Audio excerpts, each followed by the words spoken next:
Hi hello friends, ಎಲ್ರಿಗೂ ನಮಸ್ಕಾರ. ಶಿಲ್ಪಾ ಸವಿರುಚಿ ಚಾನಲ್ಗೆ ಸುಸ್ವಾಗತ. ಇವತ್ತೊಂದು ಸ್ನ್ಯಾಕ್ಸ್ ರೆಸಿಪಿ ಹೇಳ್ತಾ ಇದ್ದೀನಿ. ಏನಪ್ಪ ಅಂದರೆ ಅದು ವೆಜಿಟೇಬಲ್ ಮೊಮೋಸ್. ನಾನಿಲ್ಲಿ 1 ಕಪ್ಪು ಮೈದಾ ಹಿಟ್ಟು ತೊಗೊಂಡಿದ್ದೀನಿ, ಅರ್ಧ ಕಪ್ಪು ಅಥವಾ 1/4 ಕಪ್ಪು ಗೋಧಿ ಹಿಟ್ಟು ತೊಗೊಂಡಿದ್ದೀನಿ, ಸ್ವಲ್ಪ ಉಪ್ಪು ಮತ್ತು ಜೀರಿಗೆ ಇದಿಷ್ಟನ್ನು ಹಾಕಿ ಚೆನ್ನಾಗಿ ನೀರು ಹಾಕ್ಬಿಟ್ಟು ಚೆನ್ನಾಗಿ ಒಂದು ಸ್ಮೂತಾಗಿ ಬರೋ ಥರ ಹಿಟ್ಟು ಚೆನ್ನಾಗಿ ಕಲಿಸ್ಬೇಕು. ಚೆನ್ನಾಗಿ ನಾದಿ ಕಲಿಸ್ಬೇಕು. ಚೆನ್ನಾಗಿ ಹಿಟ್ಟನ್ನು ಕಲಿಸ್ಬೇಕು. ಈ ರೆಸಿಪಿನ ನೀವು ಮಕ್ಕಳಿಗೆ, ಆಫೀಸ್ಗೆ ಹೋಗೋರಿಗೆ, ಮಧ್ಯಾಹ್ನ ಲಂಚ್ಗೆ, ಬೆಳಗ್ಗೆ ಬ್ರೇಕ್ಫಾಸ್ಟ್ಗೂ ಕೂಡ ನೀವು ಮಾಡಿಕೊಡ್ಬಹುದು. ತುಂಬ ಈಸಿ ಮತ್ತು ಅಷ್ಟೇ ಬೇಗ ಟೇಸ್ಟಿಯಾಗಿ ಮಾಡೋ ಅಂಥದ್ದು. ನೋಡಿ, 2 ಟೇಬಲ್ ಸ್ಪೂನ್ ಎಣ್ಣೆ ಹಾಕ್ಬಿಟ್ಟು ಮತ್ತು ಹಿಟ್ಟನ್ನು ಚೆನ್ನಾಗಿ ಕಲಿಸ್ತಾ ಇದ್ದೀನಿ. ಇದು ಸ್ವಲ್ಪ ಹಿಟ್ಟು ತೆಳು ಅನಿಸಿದ್ರೆ ಮತ್ತೆ ನೀವು ಮೈದಾ ಹಿಟ್ಟು ಅಥವಾ ಗೋಧಿ ಹಿಟ್ಟು ಹಾಕ್ಕೊಂಡು ಅಡ್ಜಸ್ಟ್ ಮಾಡ್ಕೊಂಡು ಇನ್ನೂ ಸ್ವಲ್ಪ ಹಾಕಿ ಕಲಿಸ್ತಾ ಇದ್ದೀನಿ. ನೋಡಿ, ಈ ಥರ ಅಡ್ಜಸ್ಟ್ ಮಾಡ್ಕೊಂಡು ಕಲಿಸ್ಬೋದು. ನೋಡಿ, ಇನ್ನೂ ಚೆನ್ನಾಗಿ ನಾದಬೇಕು, ಹಂಗಾದ್ರೆ ಸ್ಮೂತಾಗಿ ಬರ್ತವೆ. ಏನು ಅಂದರೆ ನಾನಿಲ್ಲಿ ಮಾಡ್ತಿರೋದು ಮೊಮೋಸ್ ಅಥವಾ ವೆಜಿಟೇಬಲ್ ಕಡುಬು ಹಂಗೂ ಹೇಳ್ತಾರೆ ಮತ್ತು ಮೊಮೋಸ್ ಅಂತಲೂ ಹೇಳ್ತಾರೆ. ನೋಡಿ, ಕಲಸಾಗಿ ಒಂದು 5 ನಿಮಿಷ ಪ್ಲೇಟ್ ಮುಚ್ಚಿಟ್ಟಿದ್ದೀನಿ. ಅದು ಚೆನ್ನಾಗಿ ನೆನಿಬೇಕು. ಮತ್ತು 2-3 ಟೇಬಲ್ ಸ್ಪೂನ್ ಕಾದಿರೋವಂಥ ಬಾಣಲೆಗೆ ಎಣ್ಣೆ ಹಾಕ್ಬಿಟ್ಟು ಶೇಂಗಾ ಎಣ್ಣೆ ಹಾಕ್ತಾಯಿದ್ದೀನಿ. ಆಮೇಲೆ ಸ್ವಲ್ಪ ಜೀರಿಗೆ ಮತ್ತು ಸಾಸಿವೆ, ತುರಿದಿರೋ ಅಂಥದ್ದು ಶುಂಠಿ ಹಾಕ್ತಾಯಿದ್ದೀನಿ. ಬೇಕಂದರೆ ನೀವು ಸ್ವಲ್ಪ ಇದಕ್ಕೆ ಡ್ರೈ ಫ್ರೂಟ್ಸನ್ನು ಆ್ಯಡ್ ಮಾಡ್ಬೋದು. ಇವಾಗ ಬಾದಾಮಿ ಮತ್ತು ಗೋಡಂಬಿ ಇರುತ್ತಲ್ಲ, ಇದೆರಡನ್ನೂ ಹಾಕ್ಬೋದು ಚಿಕ್ಕದಾಗಿ ಕಟ್ ಮಾಡಿ. ಮಕ್ಕಳಿಗೆ ಅವಾಗ ಡೈರೆಕ್ಟಾಗಿ ಕೊಟ್ಟರೆ ತಿನ್ನಲ್ವಲ್ಲ, ಈ ರೀತಿ ಮಾಡಿಕೊಟ್ರೆ ವೆಜಿಟೇಬಲ್ ಮೊಮೋಸ್ ಅಂತ ಹೇಳ್ಕೊಟ್ಬಿಟ್ರೆ ಆವಾಗ ಅದರೊಳಗೆ ಹೋಗ್ಬಿಡುತ್ತೆ, ಅವ್ರಿಗೂ ಎನರ್ಜಿ ಬರುತ್ತೆ. ನೋಡಿ, ಕ್ಯಾಪ್ಸಿಕಮ್ ಹಾಕ್ತಿದ್ದೀನಿ.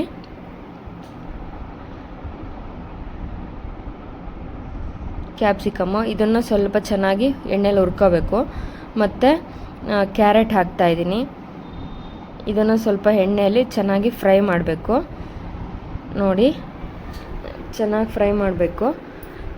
ನಿಮಗೆ ಬೇಕಾಗಿರೋ ಇಷ್ಟವಾಗಿರೋ ತರಕಾರಿಗಳು ಯಾವುದಿದ್ರೂ ಸಣ್ಣದಾಗಿ ಕಟ್ ಮಾಡಿ ಹಾಕಬೇಕು. ಯಾಕಂದರೆ ಇದು ಮೊಮೋಸ್ ಅಲ್ಲ, ಅದಕ್ಕೆ ವೆಜಿಟೇಬಲ್ ಕಡುಬು ಅಂತಲೂ ಹೇಳ್ತಾರೆ. ನೀವು ಇದಕ್ಕೆ ಈ ರೆಸಿಪಿಗೆ ಏನಂತ ಹೆಸರಿಡ್ತೀರಾ ಕಮೆಂಟ್ ಮಾಡಿ ತಿಳಿಸಿ. ನೋಡಿ, ಮತ್ತು ನಾನು ಸ್ವಲ್ಪ ಕ್ಯಾಬೇಜ್ ತಗೊಂಡಿದ್ದೀನಿ, ಎಲೆಕೋಸು. ಅದನ್ನು ಚೆನ್ನಾಗಿ ಚಿಕ್ಕದಾಗಿ ಕಟ್ ಮಾಡ್ಬೋದು, ಇಲ್ಲಾಂದರೆ ತುರಿದ್ಬಿಟ್ಟು ತಗೋಬೋದು. ಅದನ್ನು ಹಾಕ್ಬಿಟ್ಟು ಚೆನ್ನಾಗಿ ಒಂದು ಫ್ರೈ ಮಾಡಬೇಕು. ತುಂಬ ಬೇಯಿಸೋದೇನು ಬೇಕಾಗಲ್ಲ. ಇದನ್ನು ಹಬೆಯಲ್ಲಿ ಬೇಯಿಸ್ತೀವಲ್ಲ, ಇಡ್ಲಿ ಬೇಯಿಸೋ ಥರ, ಅದಕ್ಕೆ ಸ್ವಲ್ಪ ಬೇಯಿಸಿದ್ರೆ ಸಾಕು. ಒಂದು 5 ನಿಮಿಷ ಬೇಯಿಸಿದ್ರೆ ಸಾಕು, ಎಲ್ಲ ಬೆಂದೋಗ್ಬಿಡುತ್ತೆ ಅಷ್ಟೊತ್ತಿಗೆ. ಸ್ವಲ್ಪ ಆಮೇಲೆ ರುಚಿಗೆ ತಕ್ಕಷ್ಟು ಉಪ್ಪು ಮತ್ತು ಖಾರಕ್ಕೆ ಅನುಗುಣವಾಗಿ ನಾನು ಖಾರದ ಪುಡಿ ಹಾಕ್ತಾಯಿದ್ದೀನಿ. ಬೇಕಂದರೆ ದೊಡ್ಡೋರಿಗೆ ಮಾಡ್ಕೊಡೋದಾದರೆ ನೀವು ಹಸಿಮೆಣ್ಸಿನ್ಕಾಯಿನೂ ಹಾಕ್ಕೋಬೋದು. ಮತ್ತು ಸ್ವಲ್ಪ ಧನಿಯಾ ಪೌಡ್ರು, ಇದಿಷ್ಟನ್ನು ಹಾಕಿ ಚೆನ್ನಾಗಿ ಮಿಕ್ಸ್ ಮಾಡಬೇಕು. ಒಂದ್ಸಲ ಸ್ಟವ್ ಆಫ್ ಮಾಡಿದ್ದೀನಿ. ಇವಾಗ ನೋಡಿ, ಈ ಥರ ಮಿಕ್ಸ್ ಮಾಡಬೇಕು. ಆಮೇಲೆ ನೆಕ್ಸ್ಟು, ಇವಾಗ ಮಾವಿನಕಾಯಿ ಸೀಸನ್ ಆಗಿರೋದ್ರಿಂದ ನಾನು ಮಾವಿನಕಾಯಿ ತುರಿದು ಹಾಕ್ತಾಯಿದ್ದೀನಿ. ಹುಳಿ ಇರುತ್ತಲ್ಲ, ನಾವೇನು ಹುಳಿ ಹಾಕಿಲ್ವಲ್ಲ, ಅದಕ್ಕೆ ಮಾವಿನಕಾಯಿ ಹಾಕಿದ್ರೆ ಇನ್ನೂ ಟೇಸ್ಟು ಮೊಮೋಸ್ದು ಚೆನ್ನಾಗಿ ಬರುತ್ತೆ. ವೆಜಿಟೇಬಲ್ ಕಡುಬು ಅಂತ ಹೇಳ್ತಾರಲ್ಲ, ಅದು ಟೇಸ್ಟು ಸೂಪರಾಗಿ ಬರುತ್ತೆ. ಹುಳಿ ಮತ್ತು ಕ್ಯಾರೆಟ್ ಹಾಕಿದ್ದೀವಲ್ಲ, ಸ್ವೀಟು ಎಲ್ಲನೂ ಇರುತ್ತೆ, ಖಾರ ಉಪ್ಪು ಎಲ್ಲನೂ ಇರುತ್ತೆ. ಸ್ವಲ್ಪ ಕೊತ್ತಂಬರಿ ಸೊಪ್ಪು ಹಾಕ್ತಾಯಿದ್ದೀನಿ ಲಾಸ್ಟಲ್ಲಿ. ಇದೆಲ್ಲ ಸ್ಟವ್ ಆಫ್ ಮಾಡಿಬಿಟ್ಟು ಹಾಕಿ ಮಿಕ್ಸ್ ಮಾಡ್ತಾ ಇರೋದು. ನೋಡಿ, ಒಂದ್ಸಲ ಮಿಕ್ಸ್ ಮಾಡಿ ನಿಮಗೆ ಎಷ್ಟು ಬೇಕೋ ಅಷ್ಟು ಒಂದು ಬಟ್ಲಲ್ಲಿ ಸರ್ವ್ ಮಾಡ್ಕೊಂಡು ಎತ್ತಿಟ್ಕೋಬೋದು. ಇವಾಗ ಹಿಟ್ಟೆಲ್ಲ ಚೆನ್ನಾಗಿ ನೆಂದಿದೆ. ನೋಡಿ, ಹಿಟ್ಟು ಕಲಸಿ ಬಿಟ್ಟಿರ್ತೀವಲ್ಲ, ಅದು ಚೆನ್ನಾಗಿ ನೆಂದಿದೆ.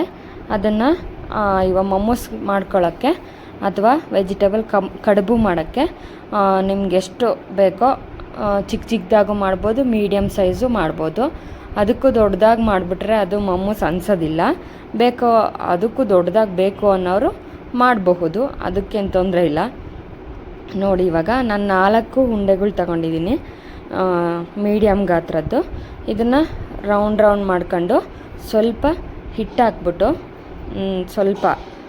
ಹಾಕ್ಬಿಟ್ಟು ಇದನ್ನು ಒಂದು ಪೂರಿ ಶೇಪ್ ಬರುತ್ತಲ್ಲ, ಆ ಶೇಪ್ಗೆ ಲಟ್ಟಿಸ್ಕೋಬೇಕು.